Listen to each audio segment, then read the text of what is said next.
word for it? Accomplishment. Okay. Yeah, Let's, it's impressive. okay. Ready. Let's get started. Good morning, good afternoon, good evening, wherever you are in the world. It's Grant Cameron, and I'm joined by my co-host, Cindy Vall. And I want to thank you for taking time from your schedule. I'm always amazed that people will take time from their valuable schedule to listen to me rant and rave. I got a longtime friend here today. We've been gone back many years with him and with his father. Ryan Wood is joining us today, and I'm excited because I've talked to him a number of years on a long-term basis, and I've heard some of the stuff he's doing. I'm kind of excited.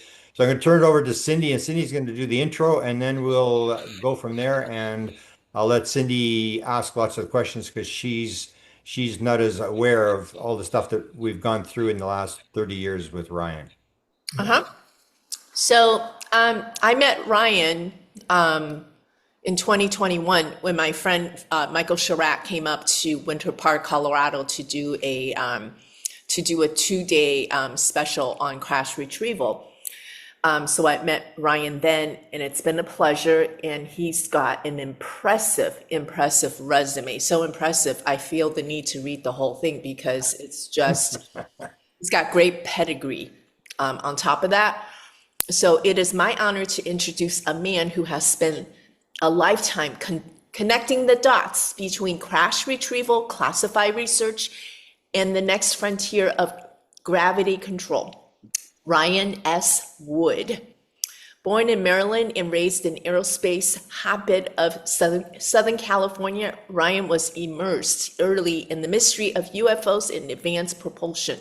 His father, Dr. Robert M. Wood, an aerospace physicist at McDonnell Douglas, led secret proprietary projects into anti-gravity. These formative experiences ignite a lifelong pursuit to uncover the truth behind exotic propulsion and suppressed technology. Ryan is no armchair researcher. A graduate of Cal Poly San Luis Obispo in mathematics and computer science, he has held leadership positions across a spectrum of cutting-edge industries: semiconductor, medical, imaging, energy, aerospace, and now fusion energy. He currently serves as the CEO of Electric Fusion System Incorporated, where he holds multiple patents and leads effort to commercialize breaking through energy solutions that may once thought impossible. In the field of ufology, Ryan is one of the few researchers who can truly claim expertise in both intelligence analysis and crash retrievals. He is widely recognized as the leading authority on the Majestic 12 documents and the 1994 Cape Girardeau UFO crash, cases that form the bedrock of the disclosure movement. He has taught college courses on UFOs, lectured global audience, including military officers at the Naval Postgraduate School, and organized 7 international UFO crash retrieval conferences starting in 2003, some 20 years before David Grush official confirmation of UFO crash retrieval before Congress. Those of you who do not know who David Grush is, he's CIA intelligence. He was what? Was he the last? No, he was, it was what, 2023 when David Grush came before the congressional hearing. So a very important figure. But Ryan was already doing all that before David Grush, so that's important to mention. He is also the author of 2 essential books, as you can see in the background. Beautiful cover. Majic Eyes Only, Earth's Encounter with ET Technology, and AI Ufologist, Answering the Big Question of Ufology. His latest venture, UFOdex.com, brings over 600,000 pages of vetted, searchable UFO intelligence to researchers and disclosure advocates worldwide, powered by AI intelligence. So welcome, Ryan. It's a pleasure. Thank you, Cindy. Thank you, Grant. It's great to be here, and I'm excited to get your questions and share my thoughts and insights. Beautiful. Okay, Cindy, go ahead. And First of all, Ryan, when's your next speaking engagement? That's a great question. I'm not sure I have anything scheduled per se. Um, I'm open to invites someplace important. Um, but Yeah, no, I have nothing scheduled. I mean, I know don't you. forget that my ufology is my hobby. Uh, and I do have a day job. I have other important responsibilities too. So, Ryan, you last spoke at Contact in the Desert, um, May, end of May in Palm Springs. Uh-huh. So, Yeah. and That that's was all available through yeah. Contact in the Desert. Yeah, I gave two talks there. One was on gravity control, and the focus there was, clues associated with various events, our saucer sightings and events that provide insights onto the nature of the gravity control mechanisms that could lead us down the path of reverse engineering this in the white world publicly. And then also I gave a talk about the AI ufologist and the ufodex.com data set, and we did live questions from the audience in sort of real time. It was fun. Oh, talk about the nice. UFO decks for a minute. What you put together there? Well, UFOdex started actually in some of the early crash retrieval conferences. When you were there, Yeah. Grant, the hot topic then was a Google or a Google Mini and keyword searches. And so I started scanning books. I might have scanned 100 books back then, but then I just accelerated the whole thing and created basically 750 books of ufology that I've curated and chosen as being better, along with all the periodicals, QFOS, Flying Saucer Review, um, files, the various trips to the National Archives that I took, all my FBI files. So I tried to create a corpus of knowledge that I could create and sort of hold and then use AI to query just that data set, not the web. Nothing on the web got sucked in. Yeah. It's still a garbage in, garbage out problem. So I wanted to make sure there was no garbage in. Um, Wow. And it's searchable by keyword. no, by whatever concept you want. Yeah. Um, so people write in and say, from the simplest things like, tell me about the Cape Girardeau UFO crash to something complicated like, describe the top theories of UFO propulsion, cite references and sources, provide specific technical details concerning magnetic fields. Um, Wow. and it'll give you an answer because there's a lot of technical stuff in there as well. One more question, or sort of a double question. In terms of intelligence, do you think intelligence is using your data set to explore? And 54, you mentioned gravity control. Greer uses the word year 1954. Do you agree with him on that? Yeah, I'll address that first. My evidence and my presentation and focus believe it happened around 1960, plus or minus a couple of years. That's what I can feel like I comfortably can prove. Now, Greer says 54. Sherrod has got some cases back into the 40s where you've got flame jet sort of plasma exhaust, which implies maybe we've had it even back then, which links back to Nazis, and that gets really sketchy in my mind. Um, and the first question you had was what? The whole thing about intelligence. So, I mean, Oh, intelligence. Yeah. you got a big data set. So you would assume that they would be in there using your material that you've gathered for them.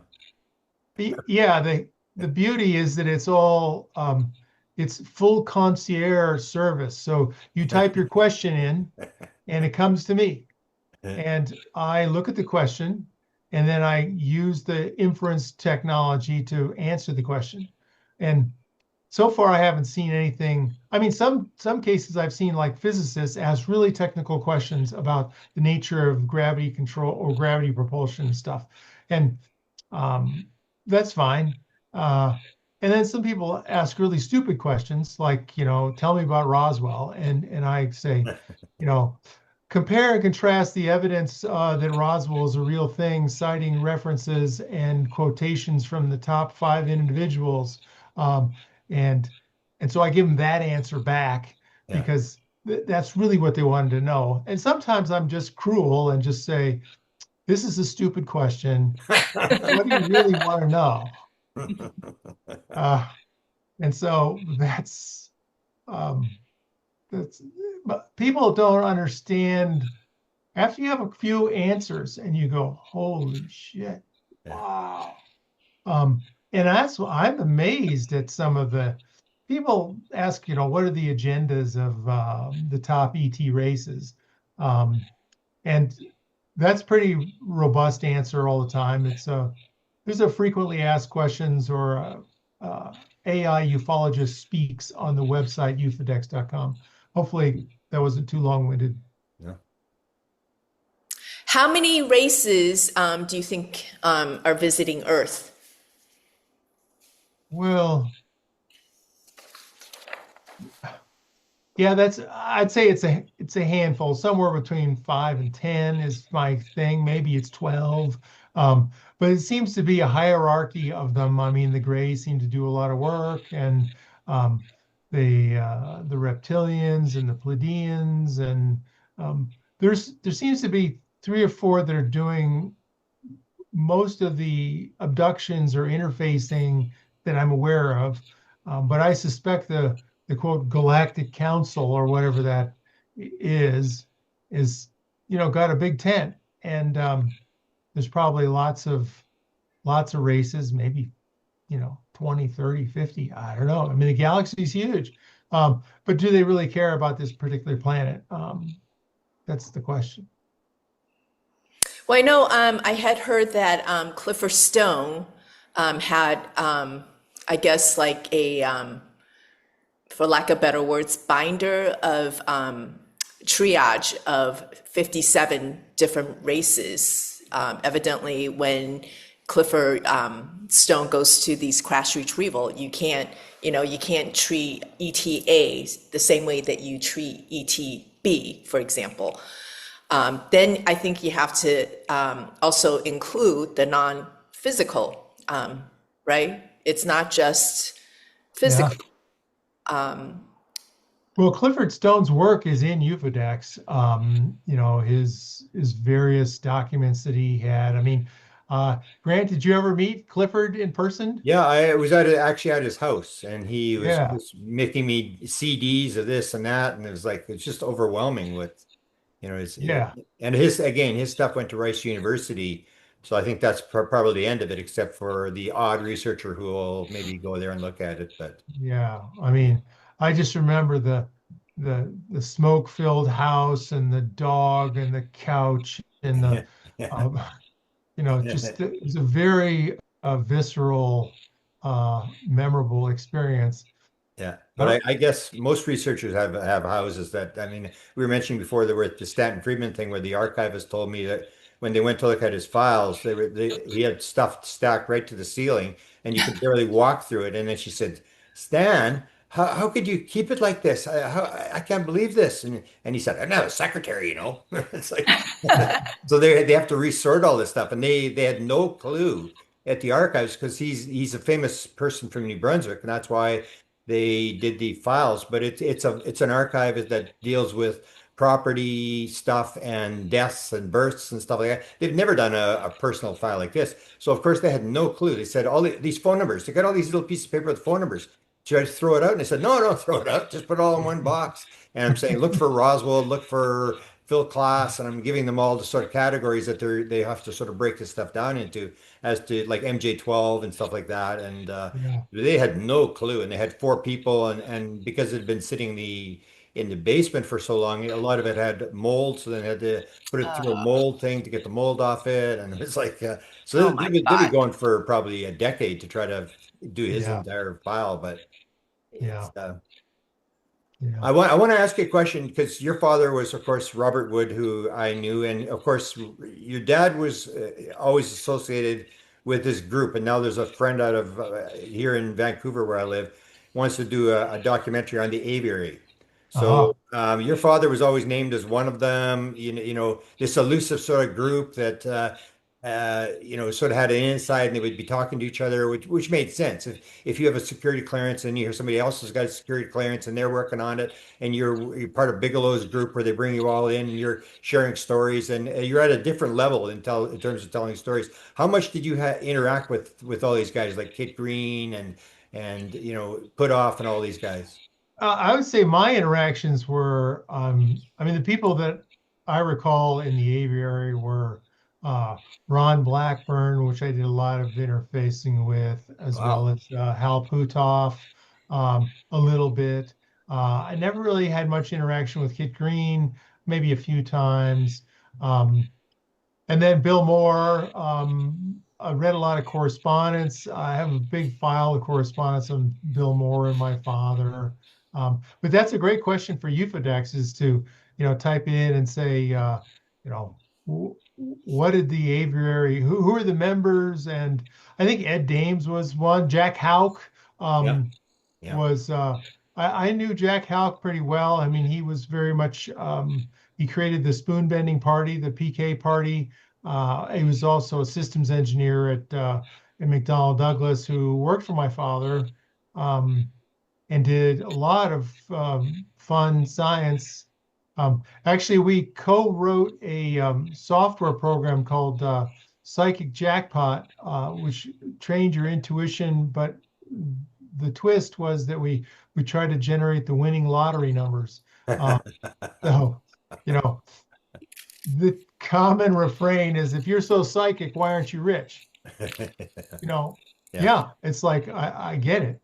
And the result was we were statistically significant and, but not financially significant. So Yeah, it was an elusive group. And the other question I had, like this sort of, I was always my thing was always to find the people at the highest level who knew what was going on, and that's all I was worried about.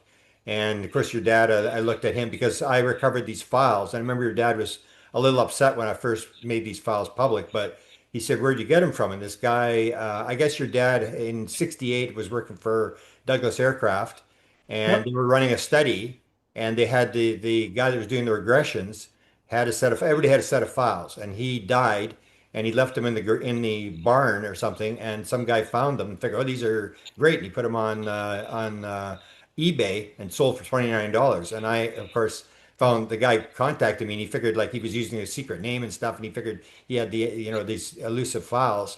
So talk a little bit about that whole thing that your dad was yeah, sort of in behind trying to figure out this yeah. puzzle. Well, I mean, so it was called Boys in the Back Room or BitBur, and it was an effort to well, the way it happened was um, my dad was giving a presentation to management at Douglas Aircraft Company, and at the end of the presentation, I think Don Douglas said, "What have you been doing for fun, Bob?" And he said, "Oh, well, I've read 50 UFO books, and there's only one question left." Well, what's that, Bob?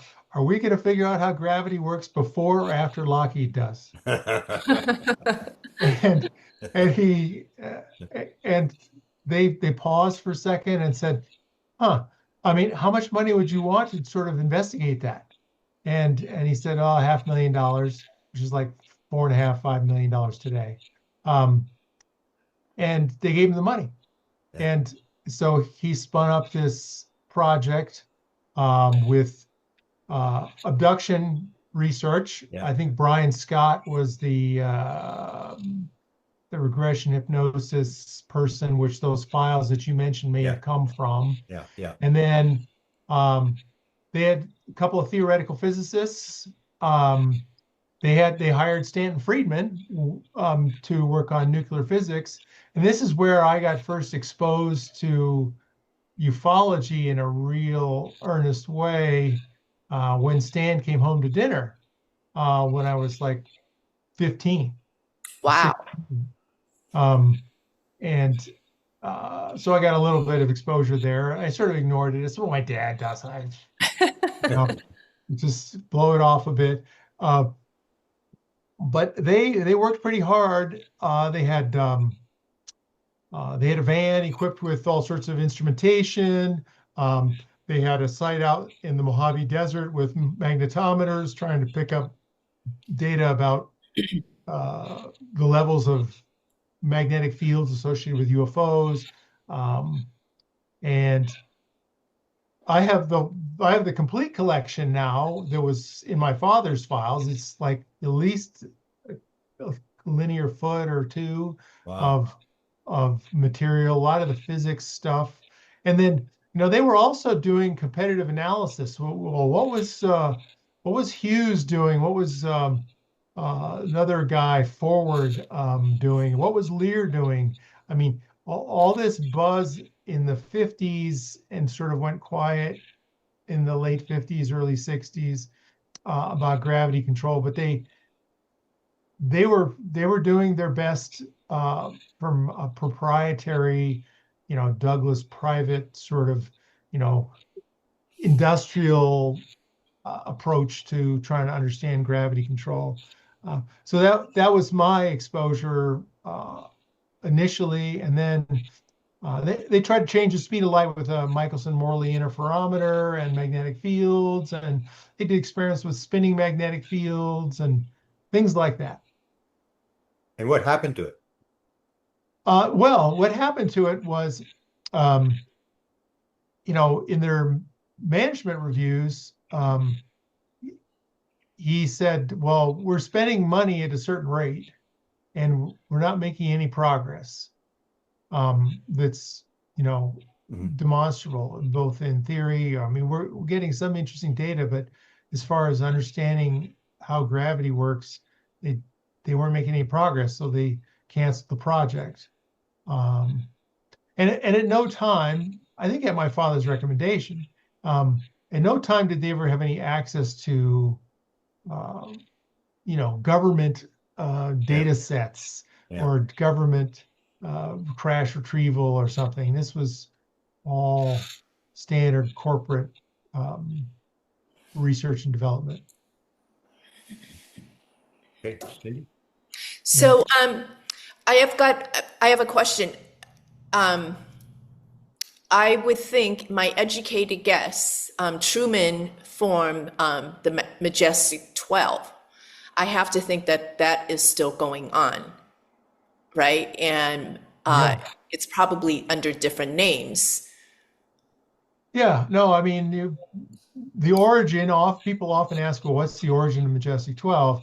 And the preamble really is the Interplanetary Phenomenon Unit, which started in like 42, I think, or earlier, and during the war, sort of part of the technical and scientific branch of the counterintelligence organization, and it went sort of up to Roosevelt and Van Bush, and they said, be quiet, hurry up, win the war, and then we'll give you money to go investigate this stuff.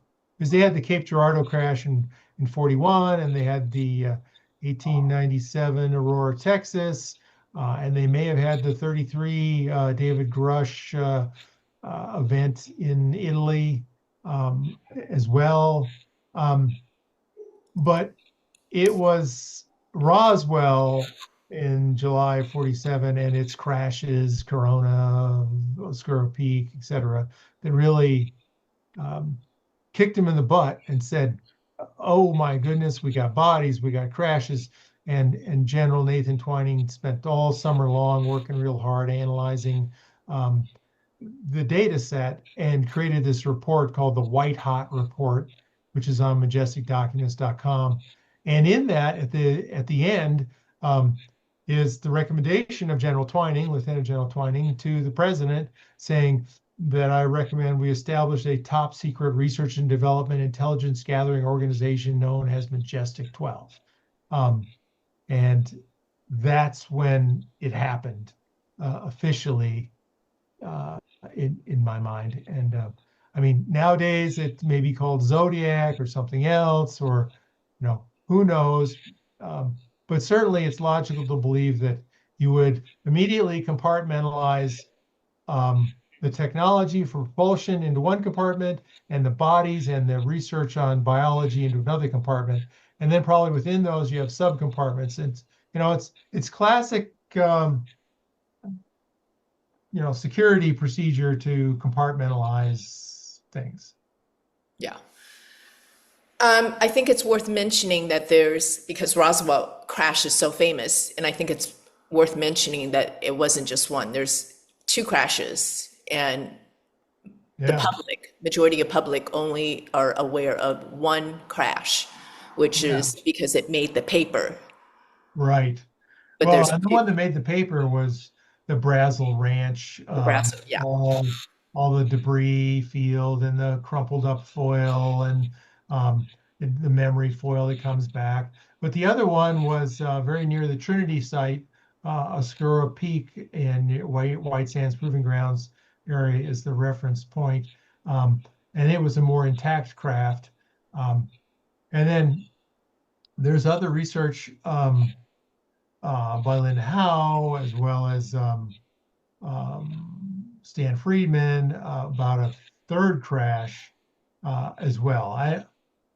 I mean, the Majestic Documents clearly talk about ULAT 1 and 2, ULAT meaning unidentified lenticular aerodyne technology, and two different crash zones, landing zone 1 and landing zone 2.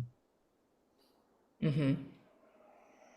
Fascinating. So are those two crashes in Roswell, are they from the same ET race? Do you know?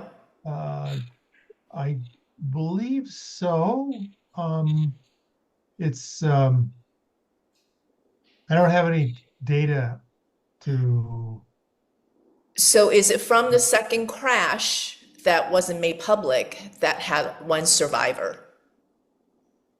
That's the story. The Majestic Documents don't say that there's a survivor or not a survivor.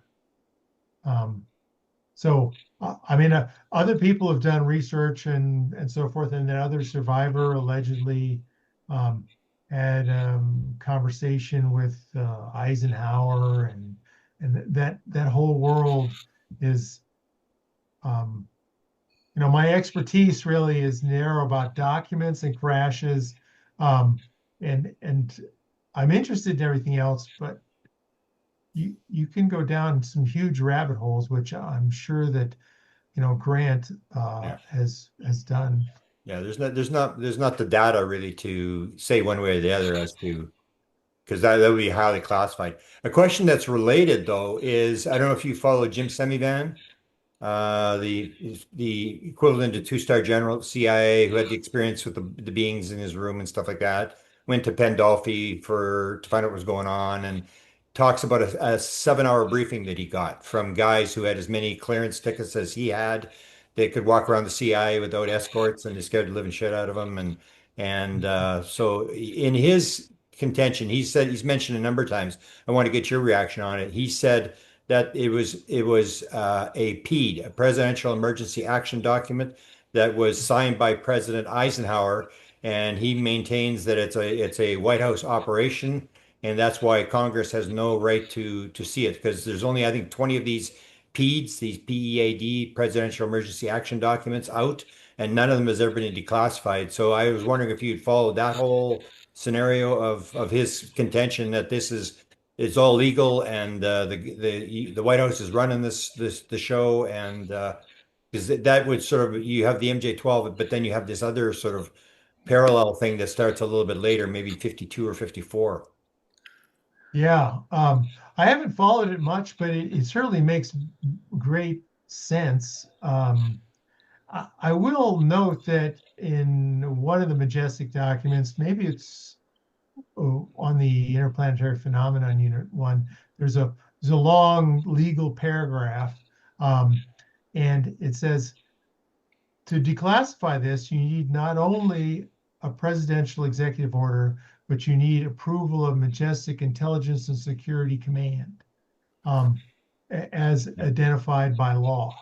And so there seems to be a body of law or legal evidence that supports exactly what you highlighted, Grant, and that is this, this high-level program run by the White House. But at the same time, I'm skeptical that, I mean, the greatest secret in the world is how do you control gravity and implement that. And I suspect that the White House doesn't know that and doesn't have that technological detail, and it may be spun off into some other rogue group. And I'm less convinced that that the White But House. you had in MJ12, you had the MJ12 replying directly to the president.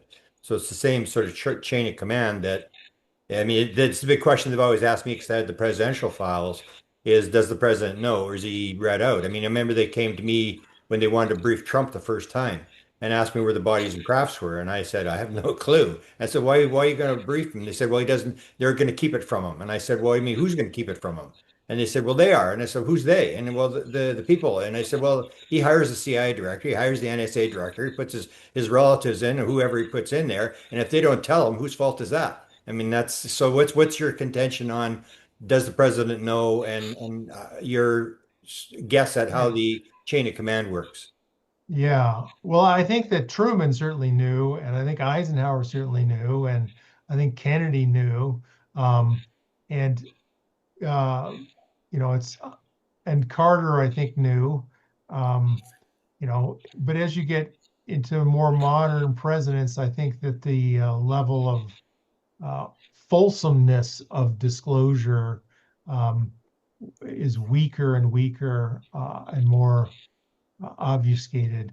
But to answer one of your other questions is where are the bodies and the craft, and I would say they're at White Sands Proving Grounds, and I actually have a couple of target locations that and everybody talks about Area 51, but it all really started at Holloman Air Force Base and White Sands Proving Grounds and down that test range.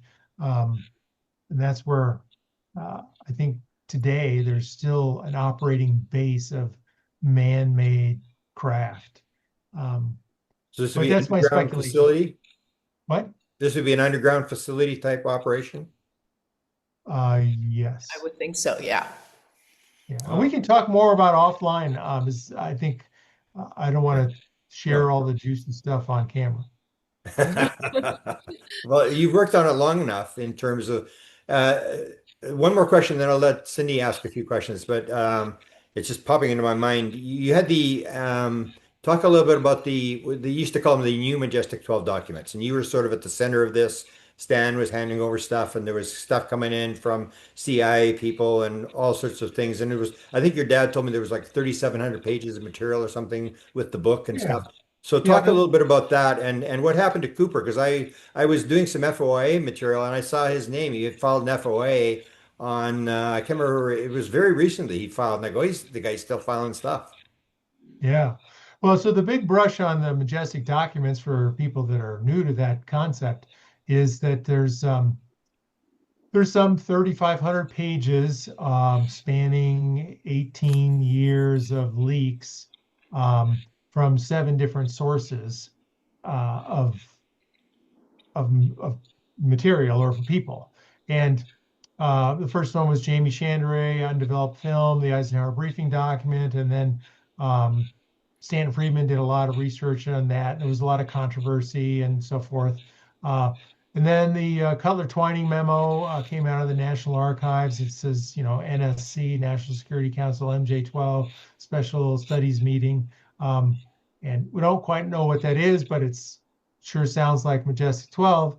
And then the big mother lode was the Special Operations Manual, undeveloped film to Don Berliner, an aviation week and space reporter in Washington, D.C. in 1994, which my father and I were retyped and authenticated and investigated extensively. And it's so powerful and damning. I mean, that is the most authentic, the most damning, the most clear cut extraterrestrial entities, technology recovery and disposal manual about where to send the bodies, where to send the parts, where to how to pack it all up, what's the organization,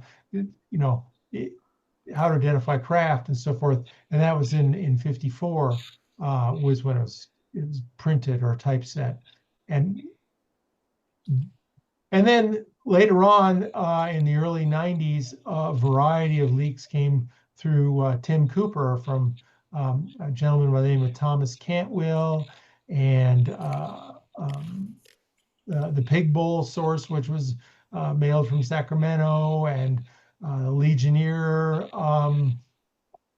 gave him documents. Some of these were mailed to him. Some of them were put in his mailbox. How do you do that? I suppose that cracking a postal mailbox is pretty simple. And then also the Encyclopedia of Flying Saucers by Vernon Bowen was mailed from Fort Meade. This is original material, original paper and ink and onion skin and handwritten notes by Vannevar Bush and pencil marks from multiple reviewers. It's all original. And we talked to Vernon Bowen about it.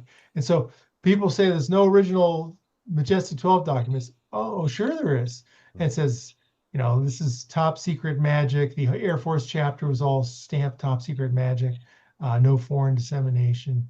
And then a few other dribs and drabs from Cantwell into the late 90s before he passed away. And to go to your question about Cooper, is that Cooper's dead now. When did he die? About 9 months ago. Okay. Oh, wow. Yeah. He died of what was it? It was cancer of some ilk. And you guys had close contact with him in terms of what was happening around him. And maybe just to relate before we go to Cindy, I mean, I remember the one document you showed me where it was this commendation for his father, and that was the National Photographic Interpretation Center. And I was saying, can I get a copy of this document? I was like, holy cow, because I knew what the National Photographic Interpretation Center was. Like nobody would know that. That's where Arthur Lundahl ran that. And he was supposedly the first guy that ran the weird desk at the CIA. So it was that connection, even though they misspelled LeMay's name wrong. It was like Curtis, the fact that it came from this connection as to why Cooper was getting this stuff. And then it's totally made sense to me. Yeah, well, this commendation was for his father, Tim Yeah, Cooper's his father, Harry B. Cooper, and that is for his outstanding service in the USAF UFO program. Yeah. Right there in the commendation. I think it's scanned on the Majestic Documents website, and I have the original. I have all the originals, the first generation prints of the Eisenhower briefing document, as well as Psalm 101 and all the Cooper documents. So I've got a big trove of that original material. Wow. So that's the story with Cooper. I mean, the bottom line is people say, well, it's all faked. And, what intelligence service in their right mind would, over 18 years, give out such a mishmash of highly credible shit and terrible stuff? There's some stuff you can't authenticate. It's not very, you can't do much with it. And so, and who are you going to scare? Are you going to try to scare the Russians or the Chinese? I mean, Yeah. and wouldn't you, if you really wanted to do this, the CIA agent would plan it with his other, double agent, or put it into the spy network world of the world, which is completely off limits from the public, Yeah. uh, to effectuate a fear factor in some other country. Yeah. So, yeah. So, Ryan, are your books on Audible? Yes, they are now on Audible. Excellent. So yeah, the AI Ufologist and Magic Eyes Only, and a new one that I created called UFOs Who Knows. Um, and so yeah, they're all there. They're on Amazon Amazon. Okay. as well. And I encourage people to read, but I'm really hoping that AI will get mature enough such that I could feed it a chapter about a particular crash and have it create a video short of like 3 minutes, and have it post to YouTube or TikTok or something with, talking heads or visuals, and just based on the 10-page text prompt. Yeah. Mark Sims did a little bit of that for me. You know Mark Sims in California? I know I don't actually. No, he's a computer guy as well. I did the Wilbur Smith thing. Oh, He wanted to do a book on Wilbur Smith. So what they did is they took Wilbur Smith's voice, and they made all sorts of stuff with him. And then they had a back and forth podcast where they were talking about the Wilbur Smith stuff. And it had 4 episodes, and it was like, wow, this is pretty cool. It's moving along yeah, pretty good. It's pretty fast yeah, advances in the AI in terms of what they can do in terms of voices and stuff like that. It's yeah. because a lot of people, as you probably know, don't read anymore. They Right. And they want to watch like video. Cindy listens to audio books. So Audible. Hmm. yeah, Yeah. So is Mark Sins, is he an experiencer? yeah, yeah. He had an experience with Greer where this being came to him and was with him for 13 days and gave him all this information. He wrote a book, and then he sort of dropped out of the UFO community for a while, but now he's back, and he's an interesting guy. I'll put you in contact with him, Ryan. You probably Yeah, I ought to get his book, see if his book is in my UFOdex tool. Yeah, yeah. I think the book he had it out for maybe a month or two, and then sort of pulled it back. And I don't know. I think he took a lot of flack from. I know his marriage really suffered when he came public with this really bizarre story. But his wasn't a being. It was somebody from 4,000 years ago in Chile. This guy, this being that came to him, and it was very. And he's a high level guy. I mean, he made a lot of money in his field. So. Yeah.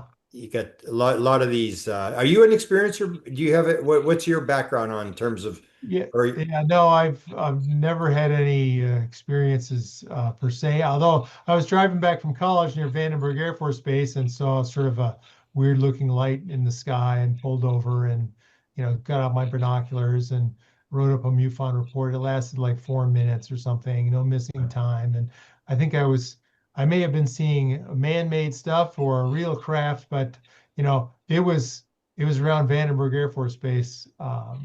In California, um, What year? 1977 or 78.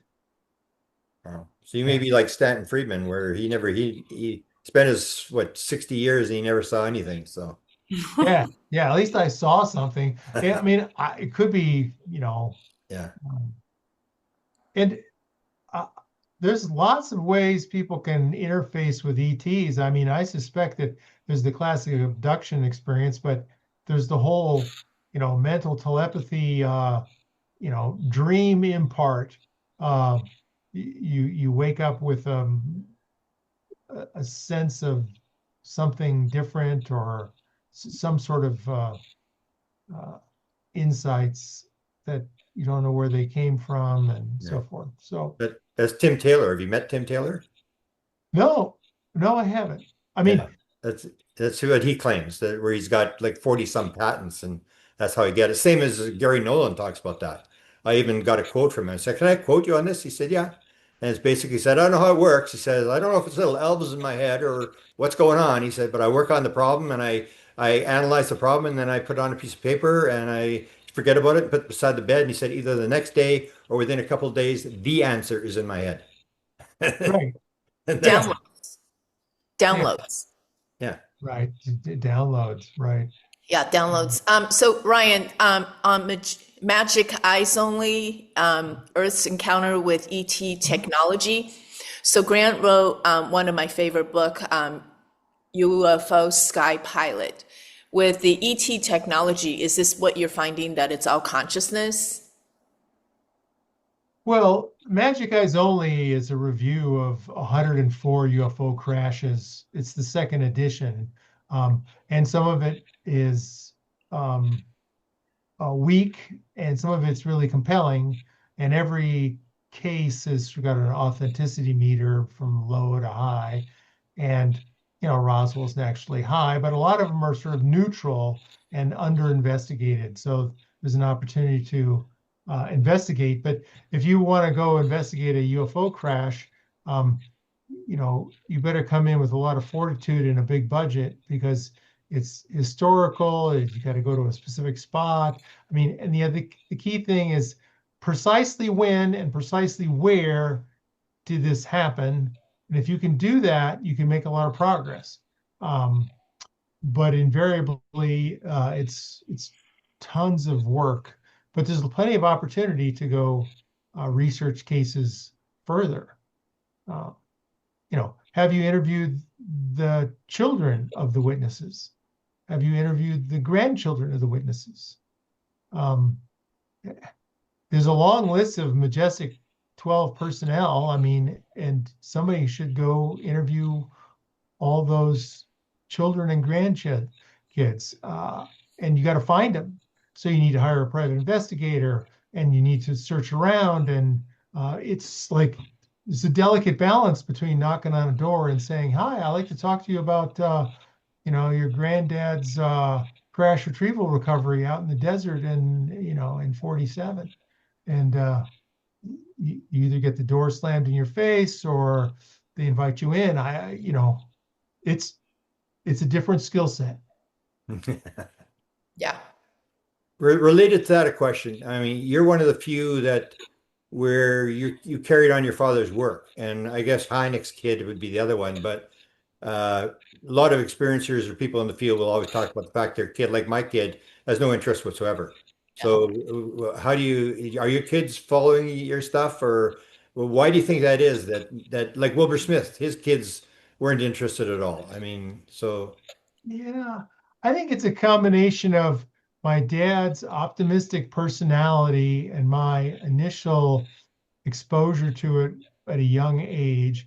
And then I ignored, I mean, I got a job out of college working at Intel, and then I got a job working at Digital Equipment Corporation and computer systems. And then I, was a sales executive for Digital Equipment. And then I ran the engineering department at Toshiba Medical for magnetic resonance imaging machines. And then I did 2 or 3 Silicon Valley startups.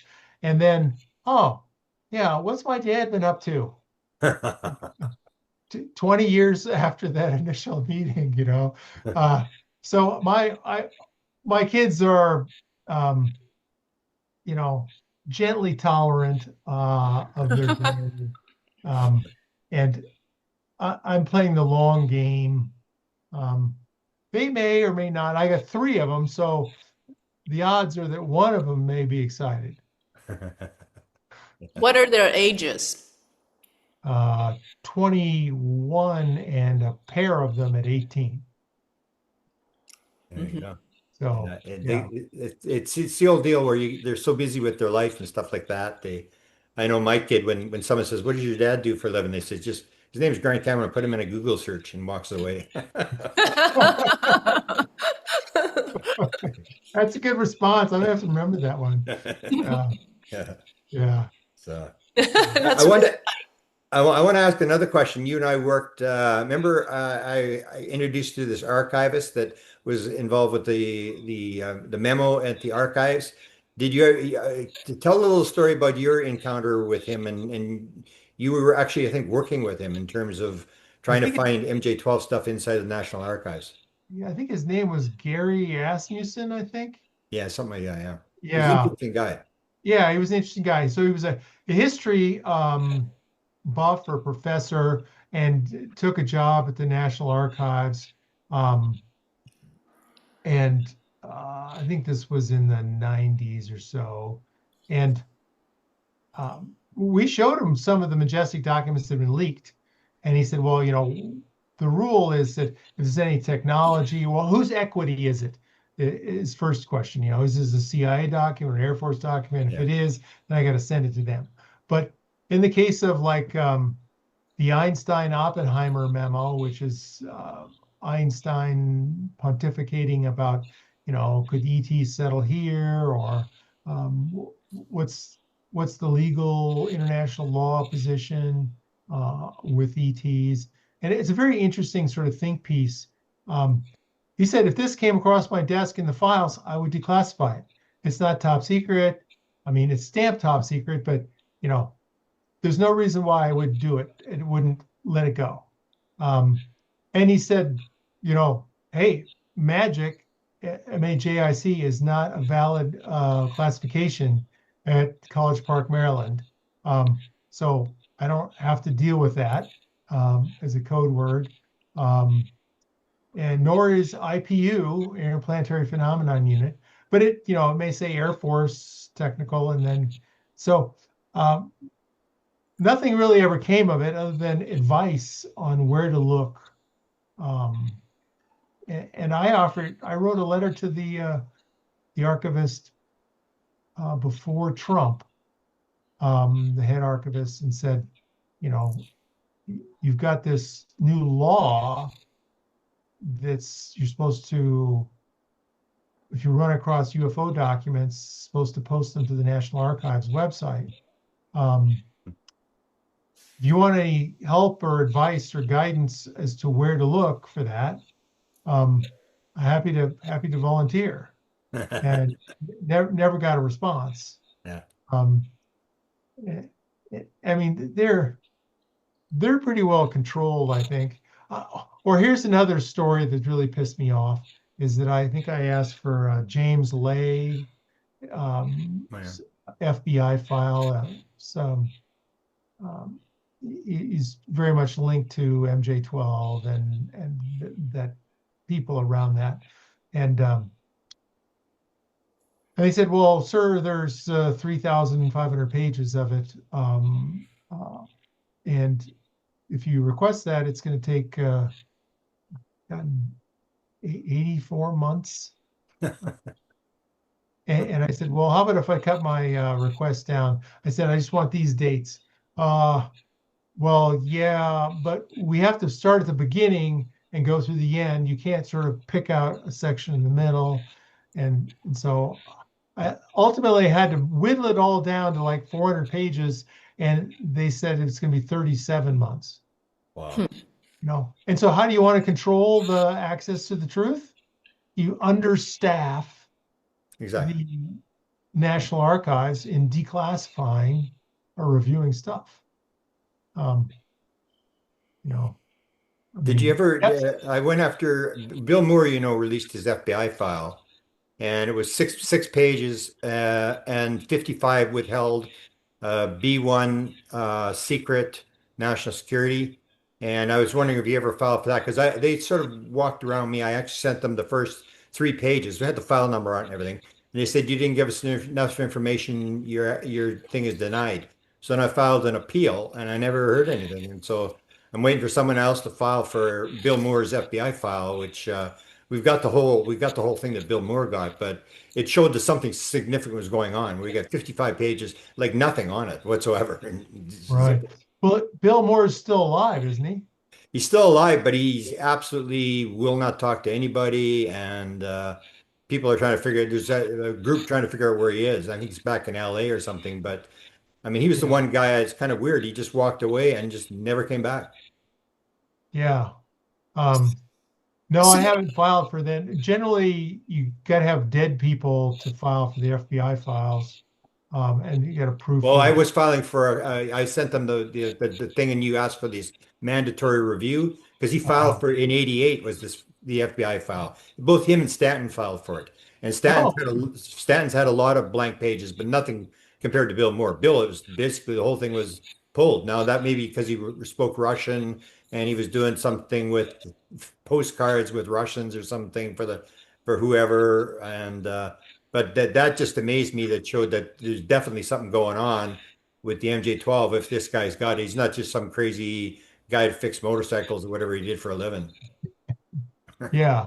And there's many FBI files that I find their pages are redacted or pages are blank, and there'd be lots of interesting information there. Uh, and there's a whole, excuse me, effort that needs to be made around all the personnel of Majestic. I mean, I have a list of maybe 100 people that are direct or adjacent to that, and they, you know, finding their obituaries, filing the things, following up with them, threatening to sue. If you want to get it faster, you have to sue. Yeah, Um, and so yeah, you basically need to start with 100 grand and a lawyer, yeah, and you can be aggressive about it, uh, and, and a press organization or something like that. So yeah. hmm. yeah, it's But you investigating did a is lot of tough. that already. You spent a lot of money. You got money from Firmage. You guys spent a lot of money, tracing stuff and validating stuff, and you guys Yeah. you and your dad spent a lot of time working on that. Yeah, we did. I mean, we did this television documentary called The Secret long ago. Um, it highlighted Roswell and the Cape Girardeau case and highlighted the Majestic documents and so forth. And we spent $250,000 on that and Wow. basically lost at least $150,000 of it because Discovery Channel wouldn't pay any reasonable rate for it.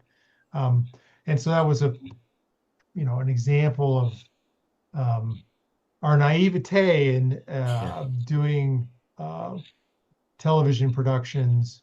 And and since then, my attitude with dealing with um, any sort of media is you're paying me. It's at least $500 a day. I don't care. yeah, If you want my story or commentary, um, it's going to cost you. Yeah. And Ancient Aliens paid, and several of the people paid, but the general attitude of all those production companies is we don't pay the talent anything, and we make all that, and they're just ripping off everybody's stories yeah, and insights and research. yeah, yeah. It's almost like the National Enquirer when they had the $1 million reward in the 70s. Remember that? And everybody was sending in their best cases, and they're just like didn't pay any money, but they they got all the best cases. Or even Tom DeLonge was going to do that. He's going to have that app where you mail your story in, and the app tells you whether there was airplanes in the area or whatever. But you basically start control, and you get the odd thing where somebody's going to talk about a crash or something like that, and you're going to get something that you never would have got. Right, exactly.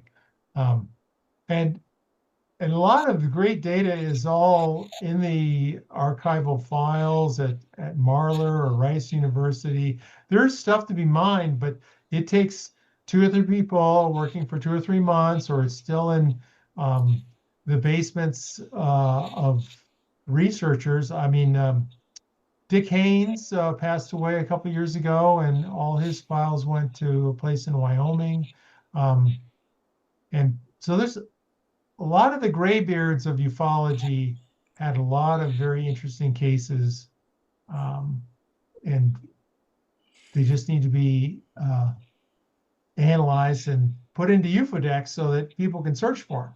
There you go. What would you advise someone like sort of new like Cindy who's just really getting into this? What would you give her advice what to do?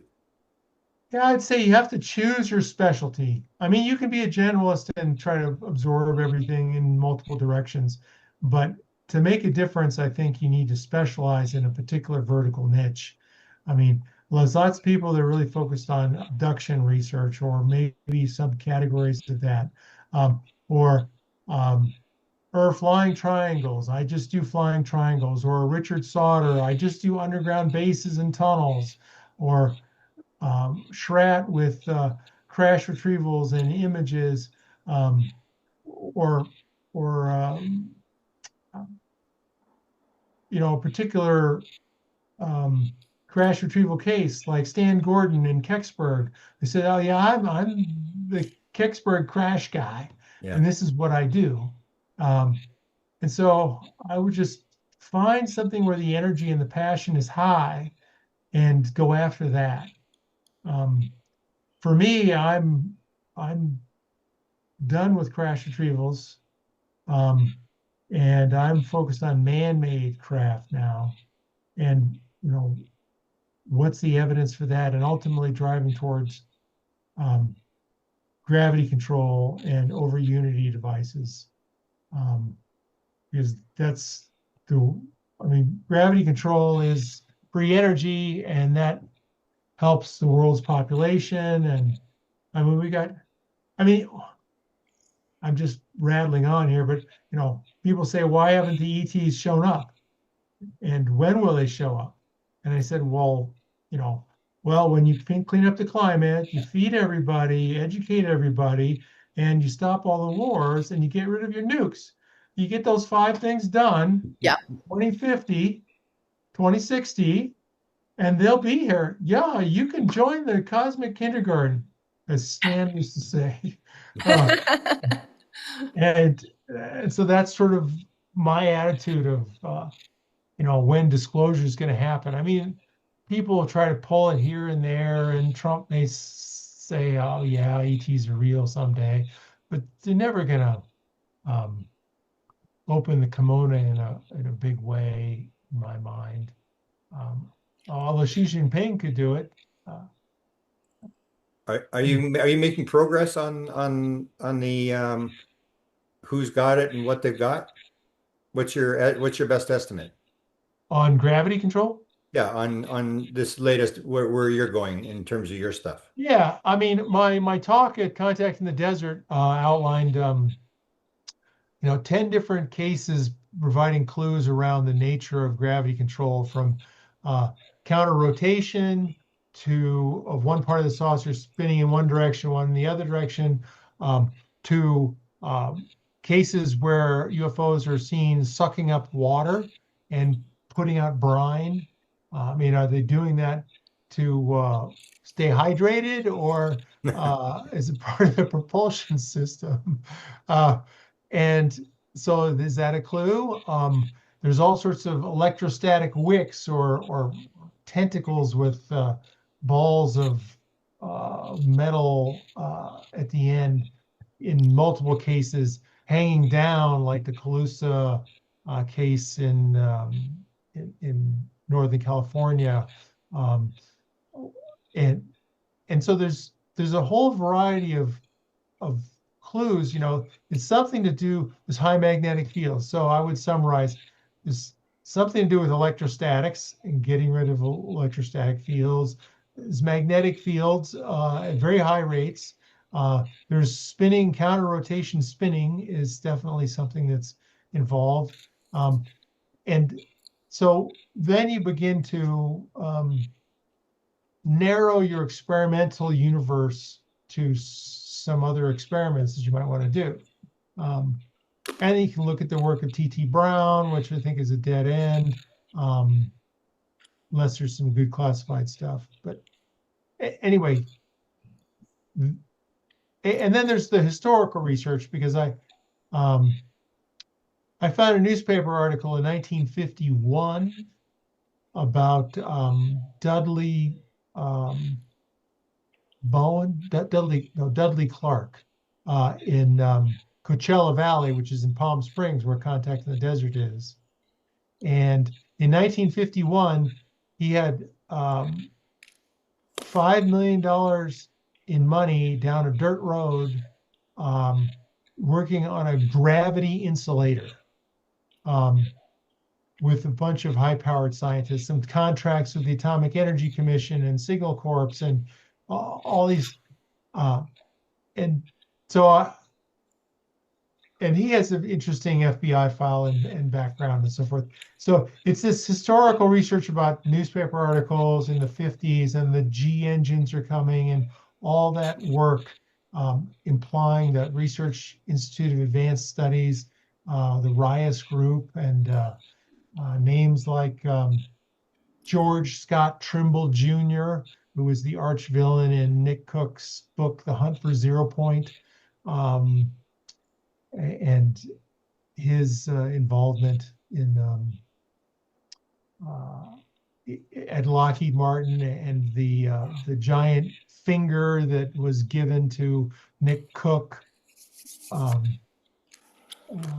and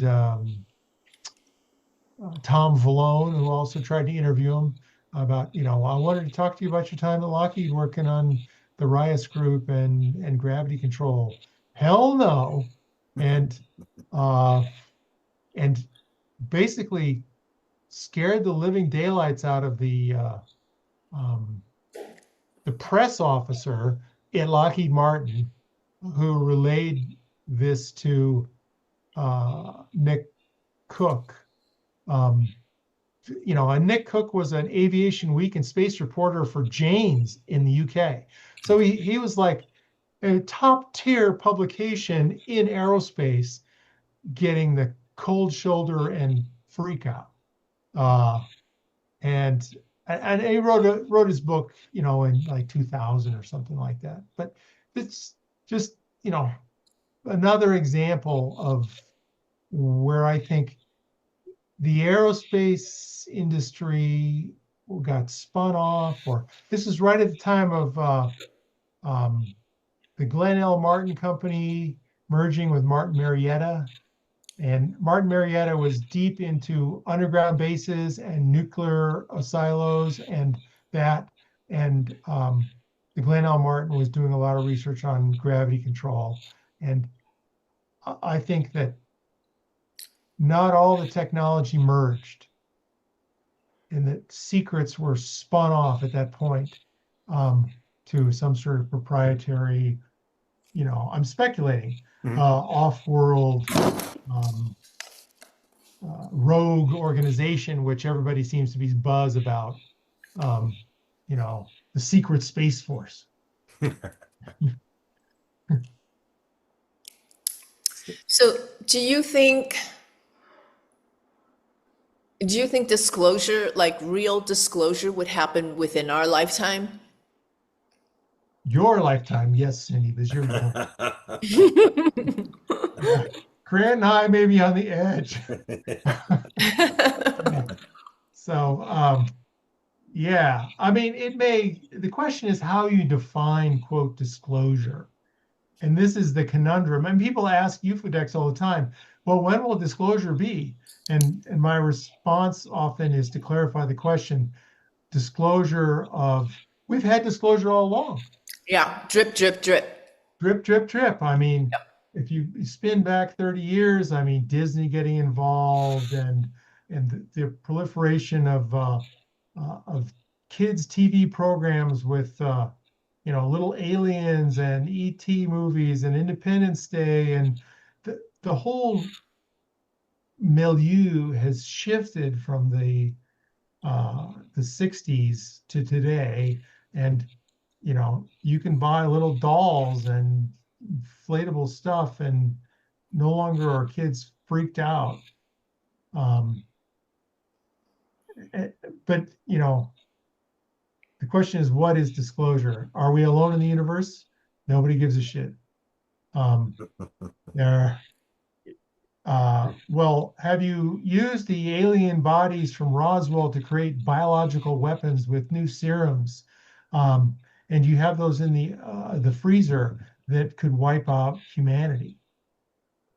Well, oh yeah, we did that, but we're not going to tell you about it. I mean, that's actually suggested deliberately and in print in the Majestic Documents. Wow. So, I mean, the way I feel, to me, it's common sense. I want better air quality, safer foods, free energy, cures for example, Alzheimer, or some of these other deadly disease that we could get help. I can't understand why that this topic is not important, yeah. Well, it's because important to some people, and it is very powerful, and it offers tremendous opportunities.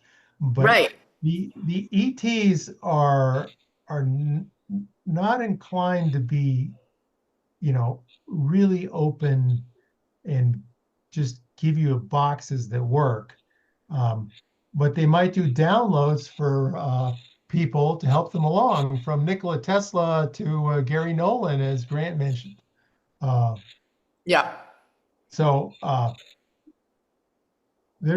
think there's progress being made. It's just um, we're on a different time scale than they are. Well, I understand that, I don't want to go into someone's house and clean their house because it's a freaking mess and it's disgusting.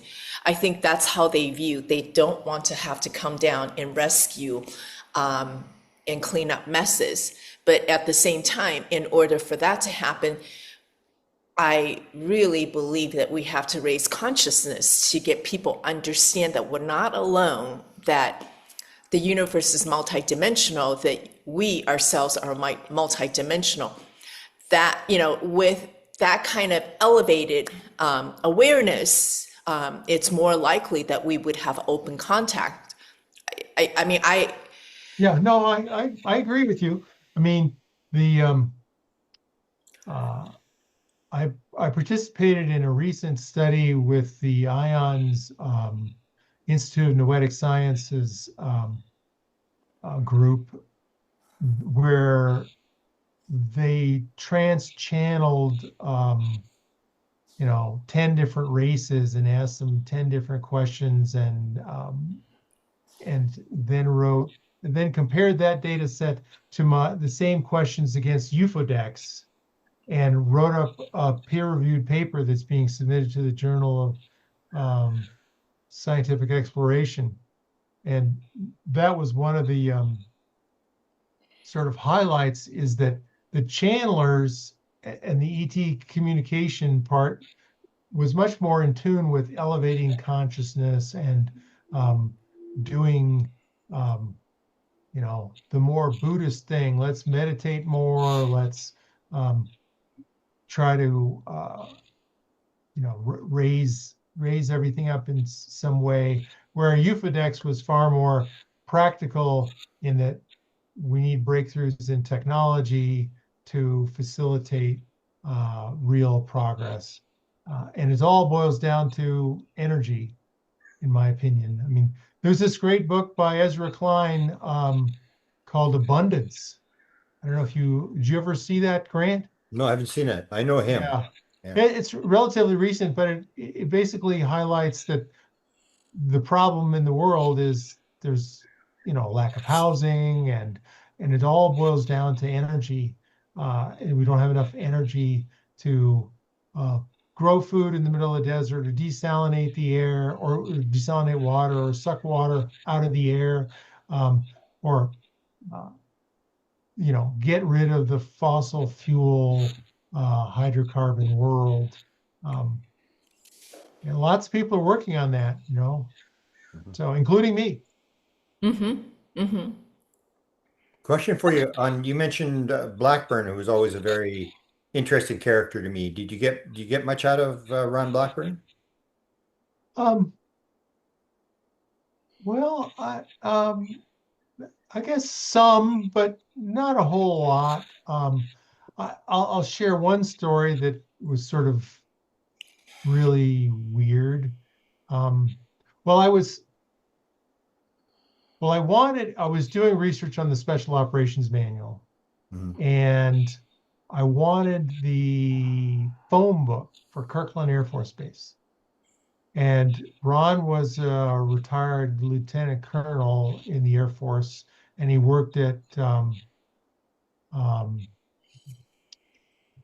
the AFRL, Air Force Research Laboratories, and had a fairly high position there. And one time he took me there, and he went to one of their genius people, and he wanted to ask some questions. But so no badges, just walked me in. I mean, he knew the people there, and I sat down across from this guy, and Ron started asking questions of him, and the man started basically doing partial differential equations on a notepad, just in real time. Wow. And I didn't say anything. Nobody asked me anything. And I just observed this conversation back and forth for a while, and then we left and we went to a different vault where we tried to get the phone book for Kirkland Air Force Base. And so that was one experience that I had with Ron. I mean, Ron's been a friend, and he knew my father. I mean, Ron and my dad.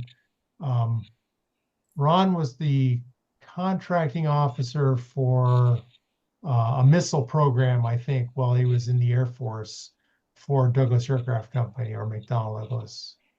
And that's how they knew each other, and interest in UFOs. And then Ron also highlighted later on in his career at Lockheed Martin, he was in charge of nuclear, well, actually in the Air Force, he was in charge of nuclear surety. So he made a big effort. His boss, a general, tasked him with, I want you to go inspect Monsanto and every vault door back there. Wow. Because I'm worried about all these nukes.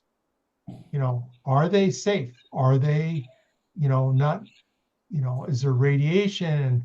And it took a long time to get approvals of that. And as it is, he was denied access to some vault doors. Wow. Some vault doors he opened up, and he just, hey, there's a whole cache of atomic weapons. Yeah.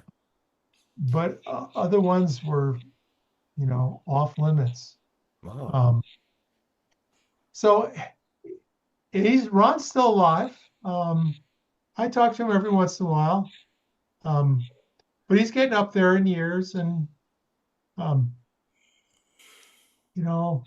one time I said, Ron, is there anything in between a chemical bomb and a nuke?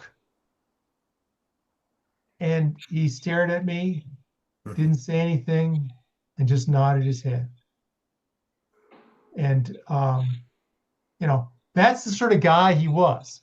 It was like he gave you hints, but he really didn't tell you anything. Yeah.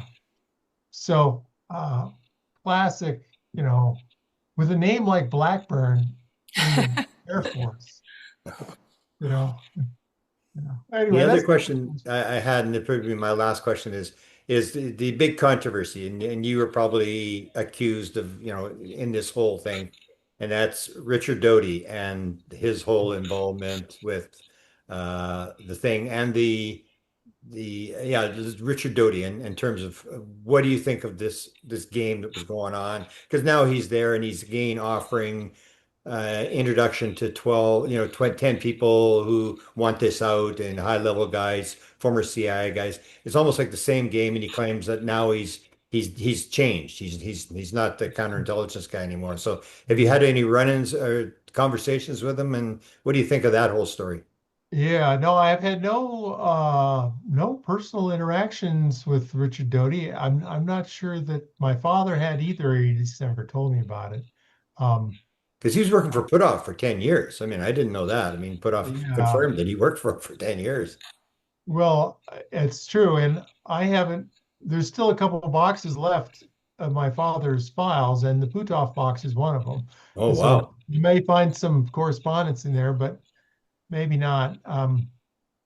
Uh, but it reminds me of the a book that somebody needs to write. It's about disinformation in ufology, from Hillenkoetter to Class to Doty to Randall to dot dot dot all these people and Mhm. all these various.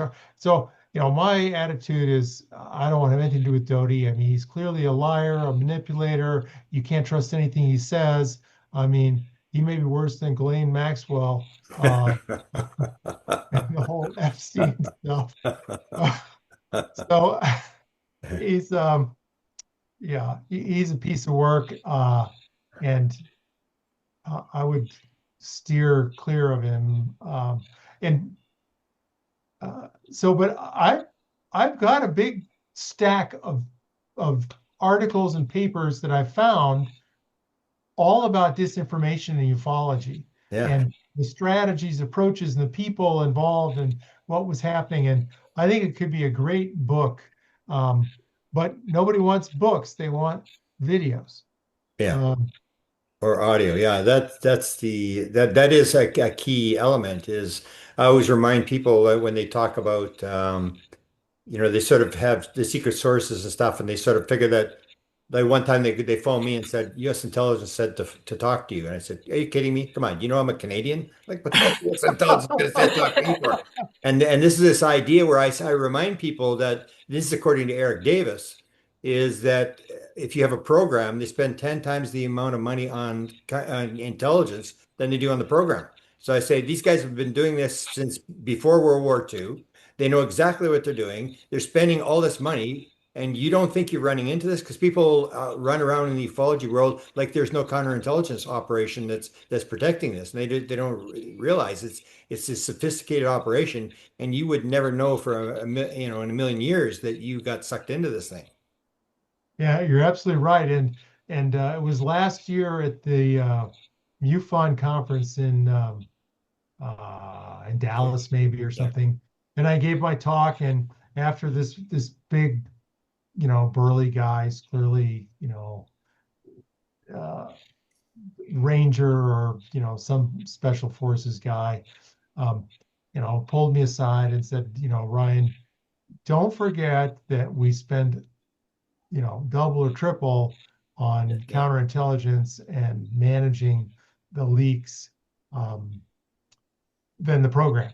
yeah, So that it just echoes your comment. yeah, Um, and that was a personal experience that I heard. And so when you look at that from that lens, um, you know, Brush's old testimony was cleared, I think, ahead of time. Um, and so, you know, and then he was willing to name names in a skiff with various Congress people, but I suspect that the Congress people didn't have a need to know or weren't cleared at a high enough level to even receive a skiff briefing.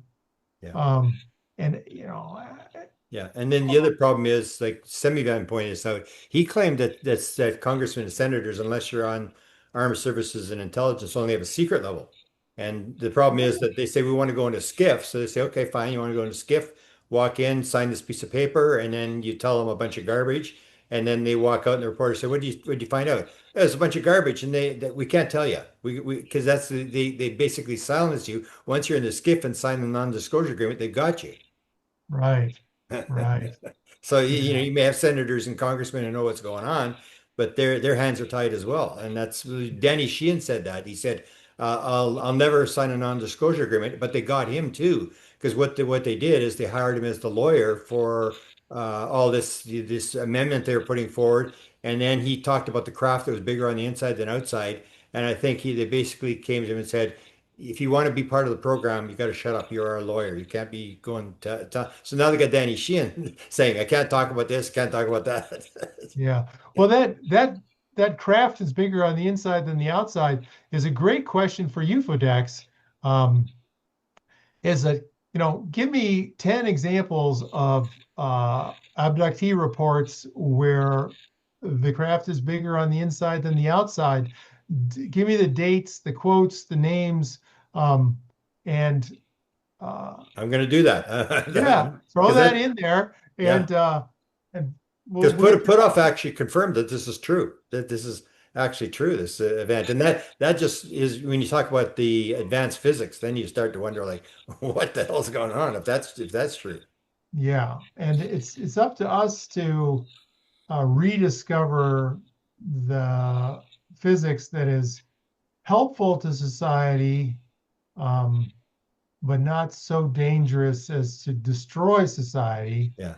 Uh, and and so that's But do you think they can ever wrestle it free from the Lockheeds of the world? no.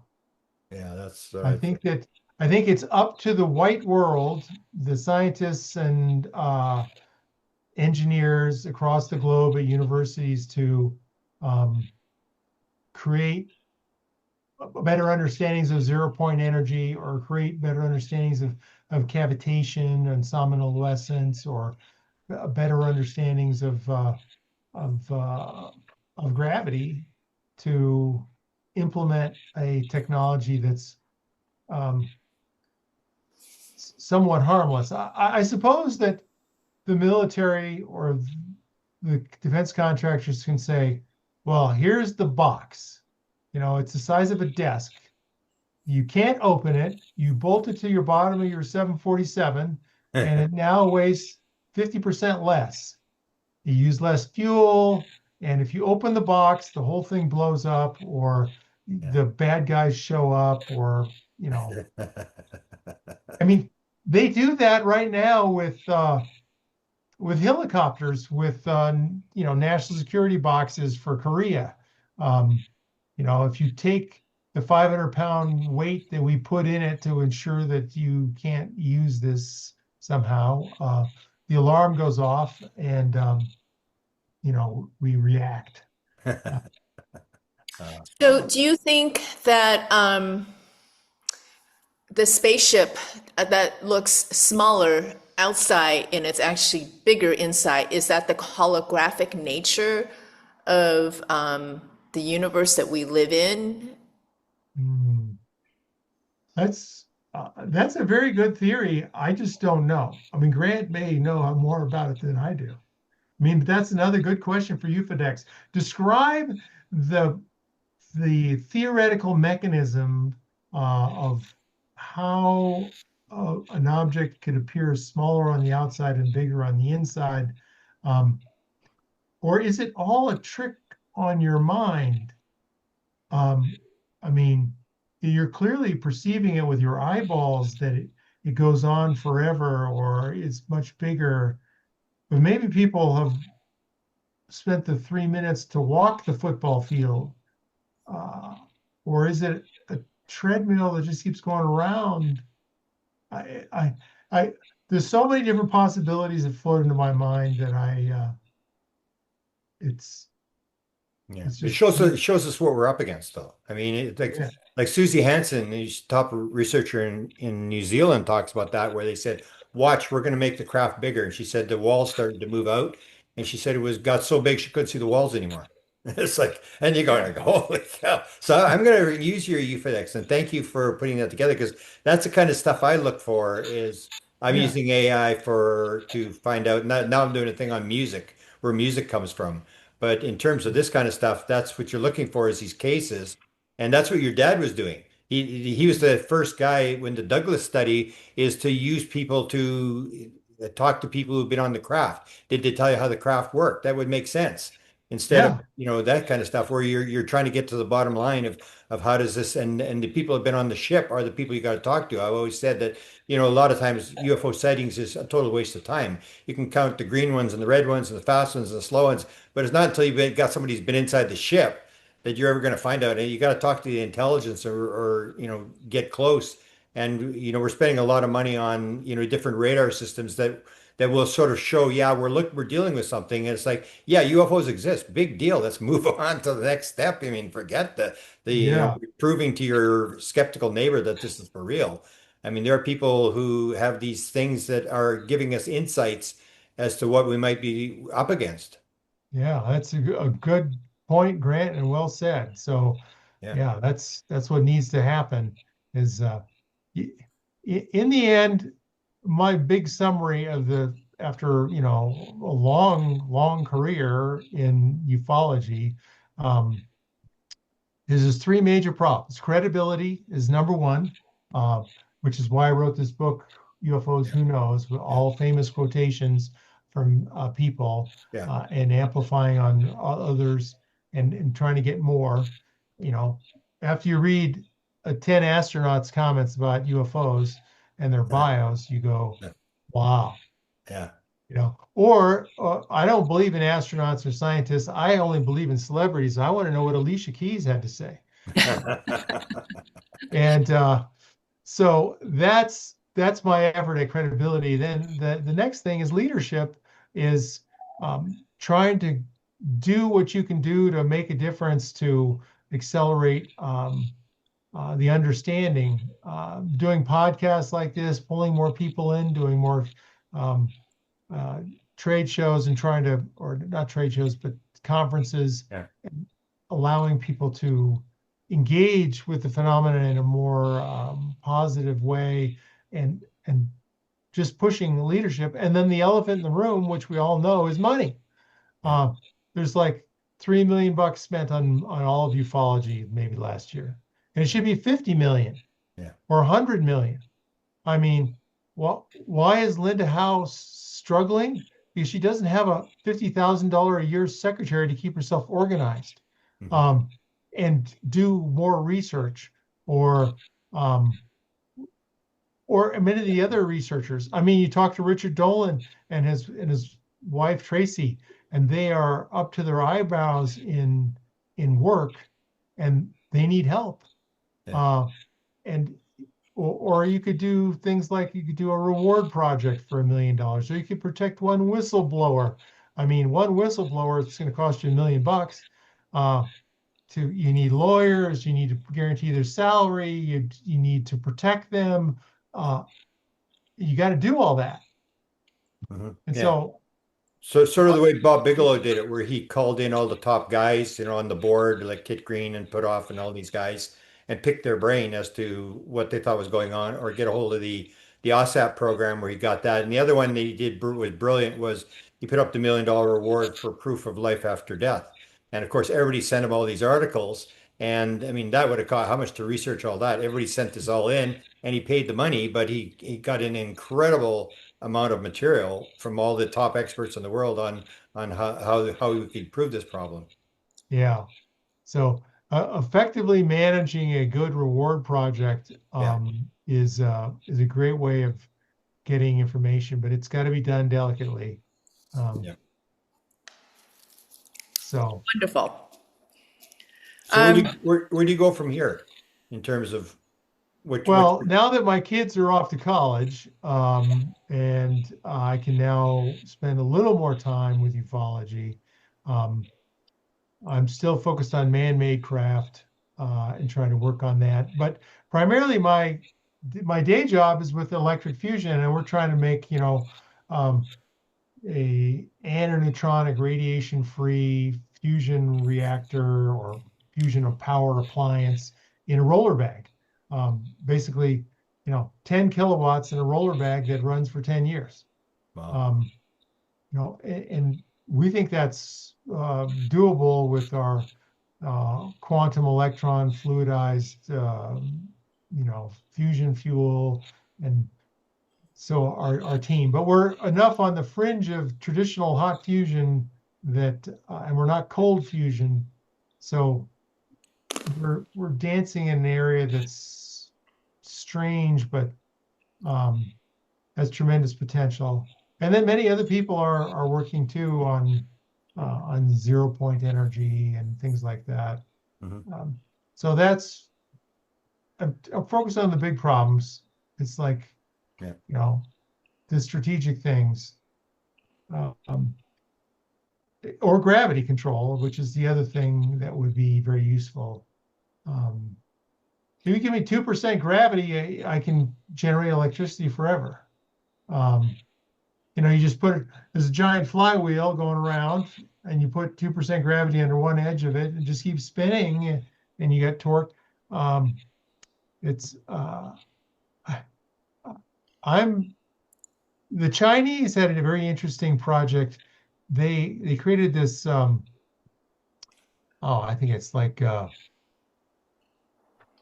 50 yards by 50 yards, and they have all these 5-ton concrete blocks.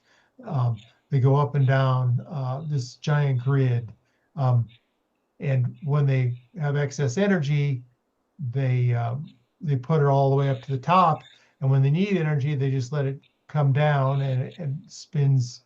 Uh, but now, if you gave that system some gravity lift, Mhm. uh, you suddenly have a stealth way of implementing gravity control that the world doesn't perceive, yet you are generating more electricity.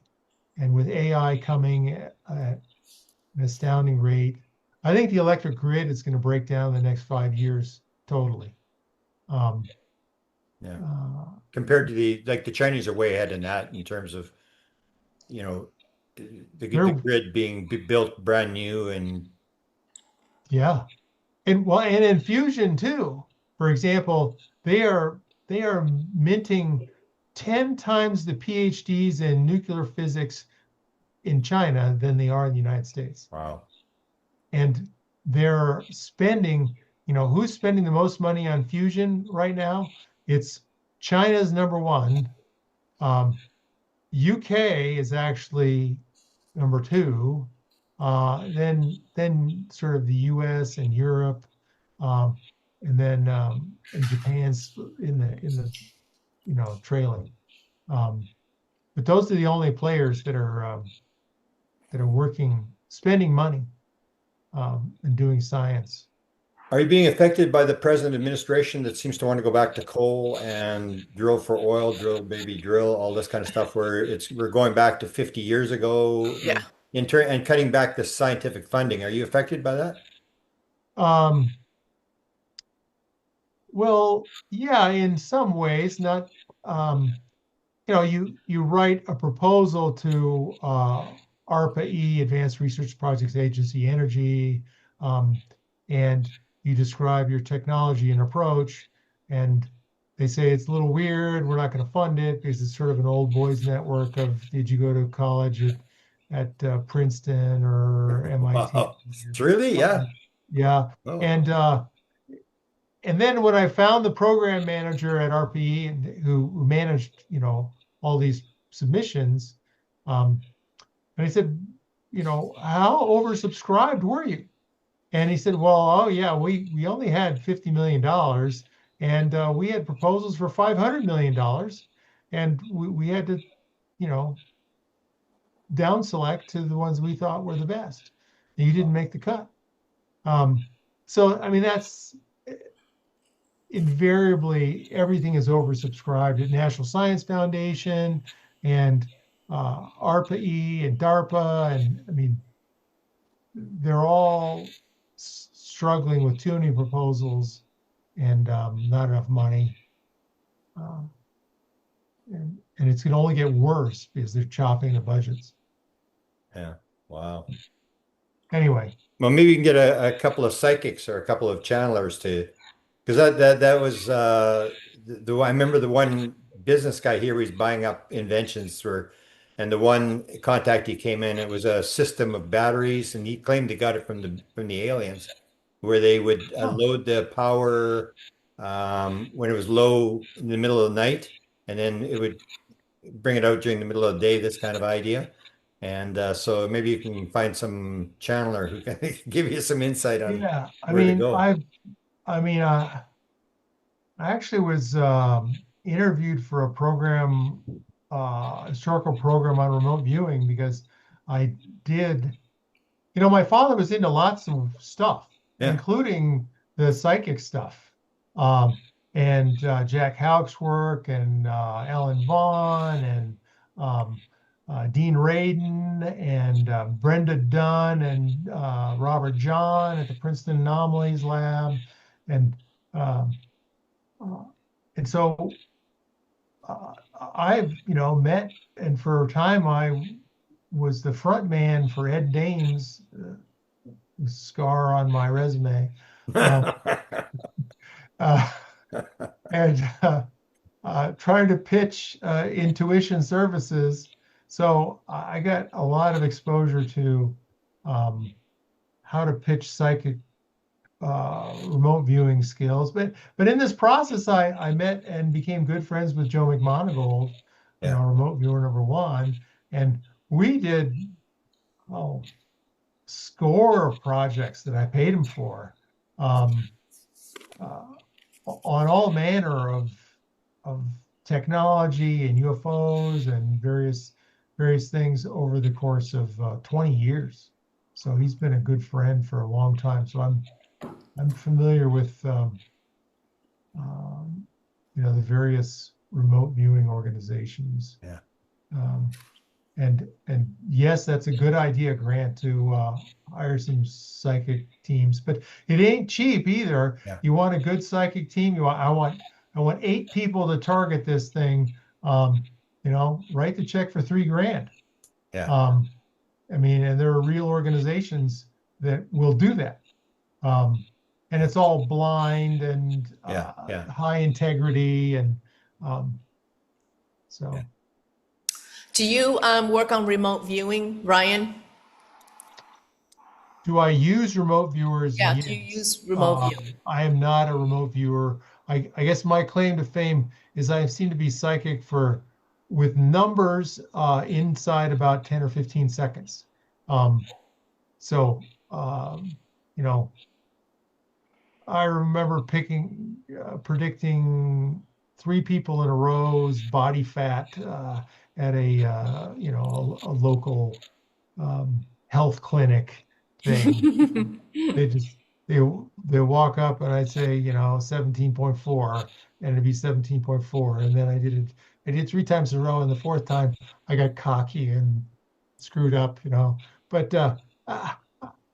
my mother was mildly psychic. So I mean, I have some claim to having a little bit of skill there, but I think we all do. yeah, But we all do. I agree. Cindy, you're right on there. yeah, because I often use my intuition. Yeah, All the everybody's got it. I mean, it's a question of paying attention to it. Right. Damn, your mind just, Harnessing. yeah.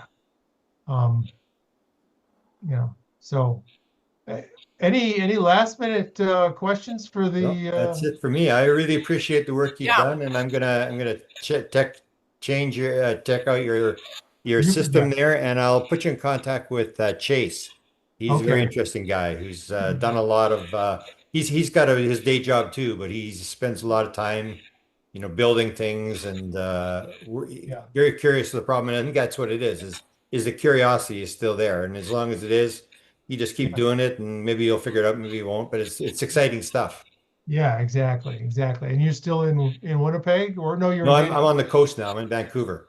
Okay. So I got good weather now, and it's just expensive place to live, but it's nice, just nice like Colorado, where you got Yeah. the scenery, and so Yeah. you're still in the same place in Colorado?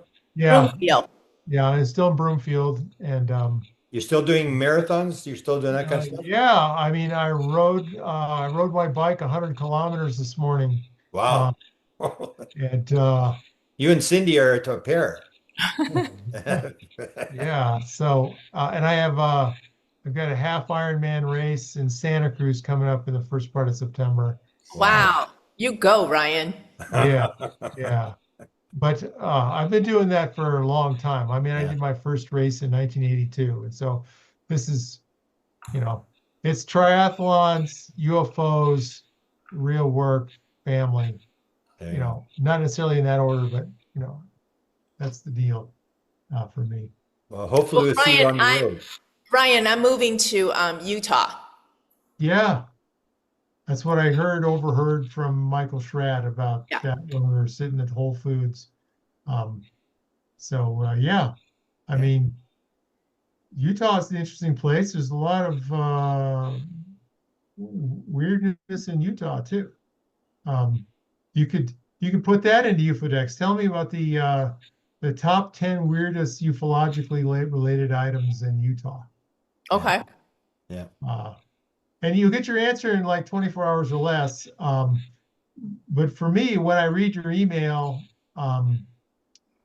it takes me about 2 minutes or 3 minutes to respond. But it's just a question of when I get overwhelmed, with emails, I will end up making it automated or making it a service or something like that for, you know, $9 a month or something, you know. Well, Okay. I really appreciate it, especially the openness. That's to me is I put all my files online. I mean, it's like the old idea, what profit of the man if he gains the whole world and loses his own soul? I mean, if you figure it out, so what? You're just like MJ 13. I mean, Right. Yeah. doesn't help unless you put it out. So thank you for your time Yep.